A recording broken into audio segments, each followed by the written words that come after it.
yeah, so what we wanted to talk about this week in particular, we kind of want to have at least one linchpin topic. Yeah, Justin. And this week we wanted to kind of talk weight cuts. There's been a lot of talk with just people not being able to make weight. And then on top of that, Conor McGregor talking about going all the way up to fight for doom, I think, at this point. IV regulation through USADA. California's regulation of not allowing weight cuts. I mean, there's just an incredible amount of things that are going on, and it's changing the landscape of MMA big time.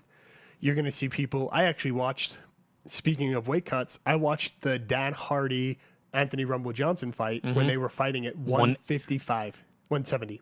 Yeah, I was going to say, there's no way Rumble made 155. Jeez, man. Go ahead. They were fighting at 170, and just absolutely incredible to see Johnson. Johnson was so much bigger than him, but he looking at him now and looking at him then, he looked really, really unhealthy. And, like, just his fighting style and everything, I think if they would have fought at 205, say Hardy was the same size and weight at 205, I think Anthony Johnson would have crushed him. He did wrestle him the whole time and ground and pound him, and that definitely wasn't Hardy's strong, suit. But it's just really weird to think that someone fighting at 205 and struggling to make 205 was at one point fighting at 170. Still one of my favorite stories ever, moving up to 180. And weighing in like 16 pounds over. Oh, man. So let's think about this. Missing weight. Cejudo's missed weight at 135. Anthony Johnson. Which is weird because he's an Olympic wrestler. Like, I feel like he should never miss weight. He should spit in that cup and run in his sweatsuit. Big Rig, Johnny Hendricks missed weight. There's not a whole lot of other fighters that have been missing weight. There was another one recently.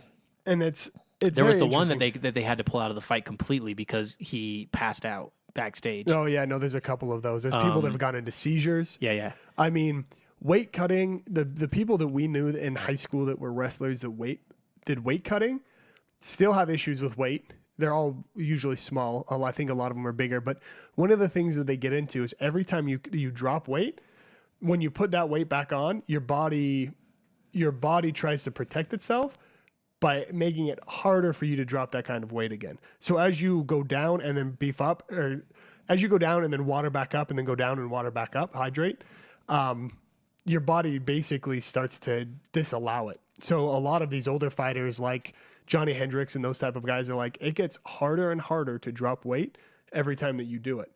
And then USADA and the UFC saying, hey, there's no more IVs for hydration. So just a quick background, what these people would do, or what these fighters would do, they would get all of their water weight out. I mean, you're 75% water. They would get down to 3 to 5% body fat, which is what they're at anyway, if not even lower than that. And then they would drop another 20 pounds of water. And so what that's doing is it's causing issues with your brain because your brain needs water to hydrate. It's causing muscle specifically for the electrolytes to like fire neurons and stuff like that. To just function properly. So what was happening is these people would weigh in.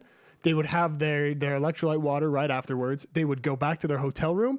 They would get IVs like in a hospital, and they would actually get an electrolyte drip inserted into their veins, because if you were to just try and rehydrate only drinking electrolyte water, your body wouldn't be able to take it. You would make yourself sick, and you would even potentially get more sick. So they would have to use IVs in order to rehydrate. So do you remember what happened with Jose Aldo when they first said that they were going to do this, that they were going to disallow the IVs? Yeah, he said he was going to do it. He said he was going to do it anyway because they needed him. No, he's right, though. It's a stupid thing to ban. But do you remember why, the second reason why they're banning it? Because they can use it to mask and dope. But, I mean... Get into that. Do you know how they were doing that? Not exactly. So basically... I've read about it, but I don't remember it all to explain it. So the IVs that are used for hydration also ping the same for IVs that are used with masking agents. So when you take somebody's blood, you can actually find the little particulates that are from the IV filtration system, or like the actual liquid inside the IV.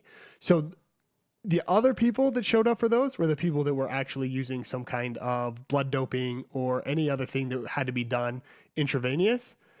they couldn't figure out the difference between which one of those people was IVing and which one of those people was using illegal substances to blood dope or whatever else that they might be using IVs for.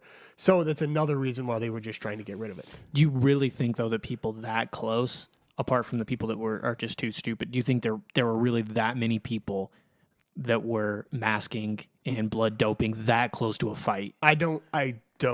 But I think I like it because I think the UFC in the long run is protecting their fighters. I don't, though. Like there's been actually tons of studies that the dehydration is infinitely worse with concussions. Infinitely. Yeah. So you don't dehydrate. No, yeah. But I mean, they're going to do that regardless. I think there's more just logistical things that you can do. We talked about it a little bit to make it so, one, they're not going to hydrate using IVs anyways. Just move the weight. Just weigh in the day of. Yeah. I mean, that I just don't see any reason why you just don't wait. Like, you could even do it on the way to the ring, what you run the risk of, and I get it, but you're not going to, even if they miss weight the day before, I guess there's some logistical problems, like if it was like right before the fight, like, because I was thinking of like almost people just walking in, stepping on a scale, then walking into the ring like immediately. They're not going to do that, because if you miss weight, like there's certain things you have to do. Like, are you okay with taking 20% of this person's purse that's overweight and still fighting them? No? Yes? Okay. But I mean, there's other things that you can do. Like, you could do everybody at midday. You could have everybody weigh in. And the only problem, and we've talked about this as well, the UFC loves the spectacle of it. Mm-hmm. You don't get that at the weigh-ins, but you could still have a square off. You could still have a square off, and you still do Q&As. But this is a discussion that we had via text, where I think if I'm going to pay $500 a ticket or $150 a ticket, and then I'm going to pay for plane flights or gas to drive 2 hours away to go see a UFC event, or if I'm coming in from Ireland to watch Conor McGregor in Vegas, I'm going to hit up the Q&A. I'm going to hit up the weigh-ins. I'm going to hit up the open workouts. You could still go hit up the weigh-ins, though, if it's in midday. I think it's such a long process. I mean, it's like a 2-hour process. And if we're talking about people's health over, you spent a couple thousand, you want to hit every event, that you still can hit everything. But like these people. But psychological, think about getting to the weigh-in and then psyching yourself out for a fight. Like, I think I agree with you. There needs to be something that's done.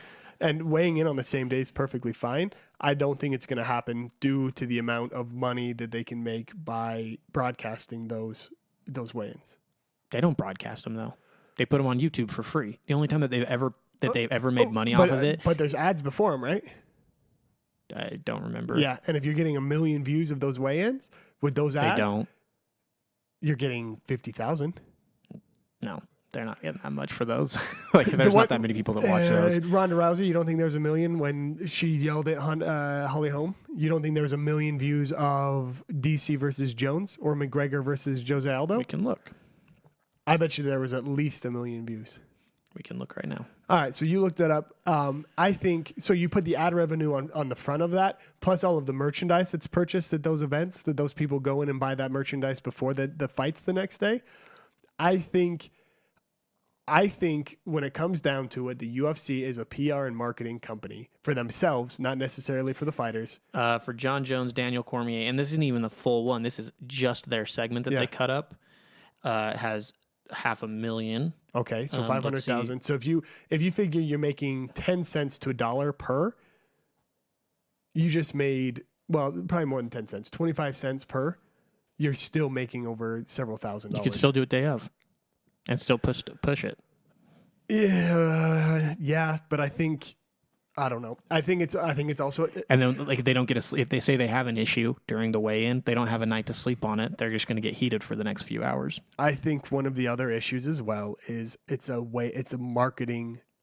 The UFC. If 50,000 people see that, say 25,000 of those people before the fights, and someone was on the fence about ordering those fights, and then someone at a weigh-in gets super crazy, you use that for PR and you sell it the next day. So we're arguing two different things. I'm arguing PR and marketing. You're arguing fighter health. Well, PR and marketing, it's pretty much a moot point, I think, because, I mean, day of, like, that stuff flies around on Twitter. Like, oh my gosh, Jones and Cormier just started rolling, and that flies around. But the more time that you have, the better off you are.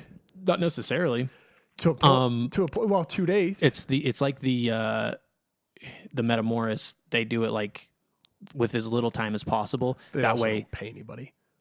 maybe it wasn't Metamoris. It was the one who's getting ready to roll with Chael. I can't remember. Anyways, Michael Bisping, your fights? I don't remember, but it's different marketing. Like, one, they're hyping it up forever anyways. Theirs is a spectacle, though, not an actual event. Who's this? Your fights, the one where Bisping and Chael Sonnen are rolling together. I can't remember who it was because I don't think it was actually Bisping, but that's fine. Oh, no, it wasn't. It was Barnett. Oh, you're talking old, the older one. The one that was months ago. Yeah. Yeah, sorry, I'm talking about the one that's coming up. I meant because I was listening to an old interview, and it was like they do it with as little time as possible so that everybody gets really excited for it and they don't get burned out on it. So I mean, one, you can be hyping it in different ways throughout the whole lead up to it. Like, we've almost had no lead up to the RDA and McGregor thing Because you don't need it. exactly. Yeah. So what more do you need? Like an extra couple hours where you could just film it midday. But let's talk Frankie Edgar, Chad Mendes. Let's talk What about it? let's talk Chris Weidman, Luke Rockhold. Those type of fights that don't have a main named fighter that people are going to pay a ton of money to see. No one's going to fly in from the UK to watch Luke Rockhold versus... I've never heard anybody say, did you see the weigh-in? I got to watch that. Never. I have. When? Well, this is also our friends who are into MMA. Who? Todd When? Hare. Todd sends me stuff all the time, and he says, like, When- when John Jones pushed Daniel Cormier and they fell through the That wasn't thing, weigh-ins. it wasn't weigh-ins, but I still was What was sent that? It was a lead up to it. Ronda Rousey, Holly Holm. Mm-hmm. I also was sent that by Todd. When were you sent that? And you asked me if I saw it When were you sent that? the day of. What time? I don't. Right after it happened, right? Yeah. So you could still do that day of.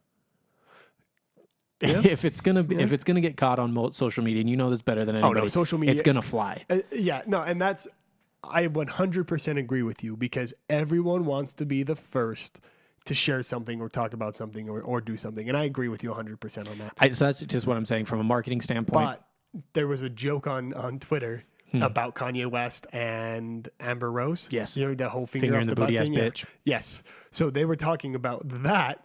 And that everyone on Twitter was like, people on Facebook are going to LOL 3 days from now when they finally see this. So I mean, Yes. social media Oh, makes fun of other social media because absolutely. because Twitter's breaking news. Facebook is when it finally trends, later on. So it is what it is. And so, yeah, you're right. Everyone wants to be the first. Even on the UFC group we're in on Facebook, it's like if there's breaking news, within seconds it's on there. Reddit, everybody wants to be the first. You post something 10 minutes later, you get some troll that's like, hey, asshat, this is posted 10 minutes ago. You can't find it anywhere. But me, the guy that's on Reddit all day, every day, is telling you your business because that's my... Please clap. That's my Reddit, yeah. Please clap. That's his Reddit job, is to troll other people and tell them that they already posted something that someone else had already posted. Like, social media, man. It's great. That's just what I'm saying. Like, marketing, it seems negligible for like a 24-hour period. If you do other things, I don't think really the bulk of your buys aren't going to come from weigh-ins or even a significant portion of it that you couldn't generate day of and that you can't generate with other events on Saturday, in my opinion. I agree. And when it really comes down to it, I agree that weight cutting should be changed. I'm fine with a same day weight cut. It does change some things when you're traveling and different things like that. If you're in Australia and you've been there for 3 days and sleep and different things like that. But I agree. I agree that you could get up really early, not early in the morning, but early enough in the morning to weigh in. Yeah. And I mean, it's more the reason why you do that more is because why would you need to wake up early to cut more weight? That's what we're trying to get away from, right? Like you should. I'm not saying don't cut weight. No, but I'm just saying prepare yourself mentally to get to the weigh-in. It's an absurd amount of weight that they're cutting. Like if Conor can fight 170, if he can fight 155, then he shouldn't be fighting 145. The 155, it's fine. People move up and down in between a weight class, but all the way up to 170. And that picture that you sent me next to GSP, he looks the same size. Yep. GSP has more bulk, has more weight. That's not to say Conor couldn't put it on, but then Conor cannot fight 155 with that weight in the same amount. If he can't defend both belts, if he's really, that's his option, he can't defend 155 and 170. And there's no, like he's given up 145. So yeah, speculation, rumor is that he's vacating the 145 belt. Which he should. And but I mean, everybody needs to slow down. At his current weight, he cannot fight 170. These people are going to get him killed. He's going to get destroyed by Robbie Lawler. So let's